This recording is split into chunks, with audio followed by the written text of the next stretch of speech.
Hi everyone, welcome back. In this video, we will discuss about system calls in the Linux. So let's get started.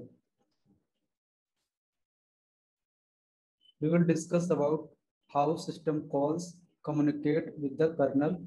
We will also discuss about C library that helps to call a system call. Then we will see about the system calls definition and system call handler. Later, we will discuss how we can implement a new system call and we can bind it to the kernel. And then after binding, we can access that as a regular system call in the system. And at the end, we will discuss about some reasons why we should avoid to implement a system call more often. So let's discuss what is the use of system calls. So system calls provide a layer between the hardware and the user space. So it basically provides three things. First one is it provides the abstracted layer of hardware to the user space.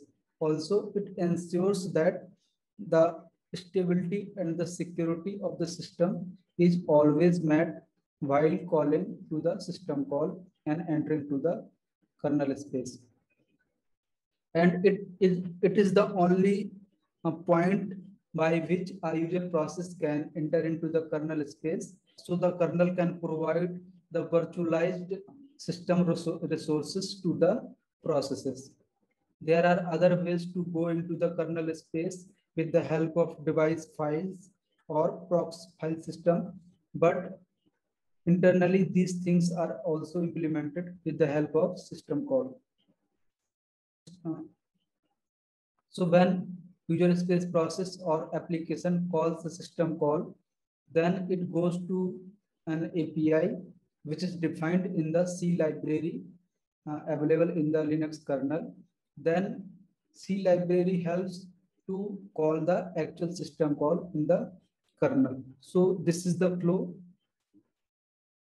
So let's take example of the printf function. So that is implemented with the help of write system call in the kernel. So when we call printf statement in the user space process, then it goes to the C library where it has printf function API. Then that API helps to call the write write system call wrapper function in the C library. Then at last it calls to the actual write system call in the kernel. So application first goes to the C library, then in turn the C library helps to go into the kernel space. So system calls are defined in a certain way. So here you can see that we have to write syscall underscore define some number. This number says how many arguments this system call will take. Here it is saying 0. That means this system call does not take any arguments. But in the right, you can see that here it is mentioned as 4. That means it will take 4 arguments. Here you can see that this is 1, 2, 3, and 4. And the first value is the name of the system call. And this system call here represented as we can convert it internally to this statement. So here it is saying the return value of the system call is long type and it is not taking any argument. And for every system call, we have to append this sys underscore to define a system call so that system can identify that this is a system call. And here ASM linkage says that the system call handler should look for the arguments into the CPU stack and the arguments are not available in the registers. We will discuss about it in the coming slides. So let's discuss about the return value of a system call. So when system call returns some negative value, then we can say that system call got failed. If it is returned 0 or some positive value, that means the system call was successful. So when system call error comes, then it is written to the global variable error number, then passed to the some human readable stream like p error, that is standard output for the errors. So like in the process IDs for processes in the Linux kernel, system calls are identified with the help of the system call numbers. So each system call has a specific number, and these numbers are registered in the syscall table. For x86, this table can be found in this path. And there is a specific system call called sys_ni underscore syscall.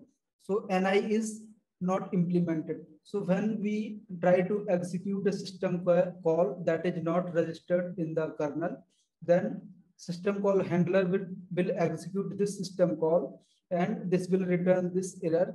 That means that the particular system call is not available in the system. And in the Linux, the system calls are very fast because entering and the exit from the kernel in the Linux itself is very streamlined and fast.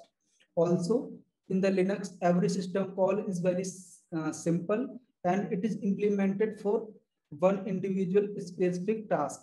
So in this way, system calls are very fast. So when user space tries to invoke a system call, then it is executed with the help of system call handler.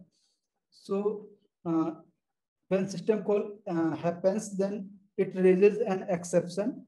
Then exception helps to move the user space to kernel mode. Then in the kernel mode, the system call handler is executed. So this system call handler is defined in the interrupt 128. If you convert this value, then it will come to 128. So interrupt 128 has a system call handler. We call it as the system underscore call. And this system underscore call is assembly language code, and it is defined in the entry underscore 64.s file. So when system call handler receives a particular system call number that is provided with the help of EAX register, so at that time it will try to check if it is the valid system call number. So it will check with the help of the available system call numbers. If it is more than the available system call numbers, then it will call this system call and say that this system call doesn't exist. If this number is less than the available maximum available system calls, then respectively it will call that system call with the help of this function. So this is the flow how a system call handler is invoked in the kernel. So when an application or user process goes to the wrapper function in the C library, then C library helps to invoke the system call handler here. This is the handler. After this handler actually helps to run the actual implemented system call in the kernel space. So system call handlers need two things. First, it needs the system call number so that it can identify which system call I have to run. And after that, it needs the arguments that will be passed to that particular system call. So we try to provide the arguments with the help of some registers. So if we have arguments less than 5, then we can use these registers EBX, ECX, EDX, ESI, and EDI. But when we have arguments more than 6, then we can define an array of arguments in the user space, and we can provide the pointer to that array to the system call handler. And the return value of a system call is always returned to the EAX register, so we can read it in the user space. So there are some requirements to implement a new system call. Actually, implementing a system call is very difficult task because we have to think a lot about its design and its implementation. When that is taken care, then after that we can, the registration of a new system call in the kernel is very easy process. So these are the few things we have to keep in mind while writing a new system call. So it should be very simple and clean. It should be for a specific purpose. It should not be designed for multiple purposes. Also, we have to keep in mind that the syntax and the behavior of system call should never change in future, because many things will be implemented based on the uh, implementation of the system calls. And always we have to think about the robustness and the portability of the systems in coming future. So when we pass the different arguments to the kernel, then these arguments can be the pointers to different locations in the kernel, and in the kernel we can access the any memory location. So that location can be illegal memory location that is not that should not be accessed by the particular process. So for that purpose, we have two functions called copy to user and copy from user. So these two functions helps to copy the data from user space to the kernel space and from kernel space to the user space. And these two functions checks three things. First one is it checks if the memory location of a user process is not pointing to the kernel space memory location. Also, it also checks that the pointer of one process does not access to the memory space of another process. And at last, it checks if the permissions of a particular process is as it is defined for that particular process. And the permissions are checked by the kernel with the help of capable function. So you may have noticed that when you run reboot without sudo, then it does not reboot a system. When you write sudo reboot, then the system reboots, because sudo as a user process has permission to reboot a system. So in this way, you can understand how it ensures the permissions of a particular process in the kernel space. So in the system call, kernel is running in the system call context, and it is said that kernel is running on behalf of a process. So like the process, the kernel code at that time is capable of sleeping, as well as it is fully preemptible. When system call is complete, then this handler will return to the user space, and the execution of the particular process that invoked the system call will continue from that point. Let's discuss some steps how we can integrate a new system call into the system. So first thing is we have to implement a system call.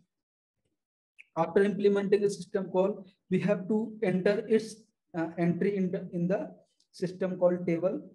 Then we have to register it in the syscall header file. And then after registering the system call, we have to compile the kernel so that it is integrated in the actual kernel. So these are the only 4 steps that we have to do. And we will see how we can implement a new process in the separate video. So after binding a new system call in the system, we can access it in the user space. So Linux kernel provides some macros to set up the values in the registers and invoke the system call handler. So here you can see that this statement will provide the system call number to a newly binded system call, And then this function will ensure that register values are set and the system call handler is invoked. And in this user program, you can see that we are accessing the newly implemented system call like other system calls. So let's discuss some reasons why we should not implement a new system call. So first, we should have the system call number assigned to us, then only we can implement a system call. Then the system call should be very robust and it should be portable, and its semantics and the behavior should not change in the coming future. So we have to make sure that after that you can say that system calls are not easily executed with the scripts. Also, the files cannot access them directly. And when sometimes the other options available in the system can be used in place of system call, and those methods are less work than the system call. For example, you can create a device node and then read and write on it with the help of standard read write system call. You can also use the mechanism of IOCTL, and some interfaces like semaphores also can be implemented as the standard file descriptors. Or you can create an entry in the sysfs file system, and then you can communicate with the kernel with the help of entry in that file system. So these are the few reasons we should not implement a new system call. So in the conclusion, we can say that we have discussed the syntax and the execution steps of a system call. Also, we have seen how we can bind a new system call in the Linux kernel, and then we can access that system call as a regular system call. So this is all for this video. In the next video, I will show you the actual implementation of a newly created system call and how we can access that from the user space process. So that's all for this video. I will see you in the next video.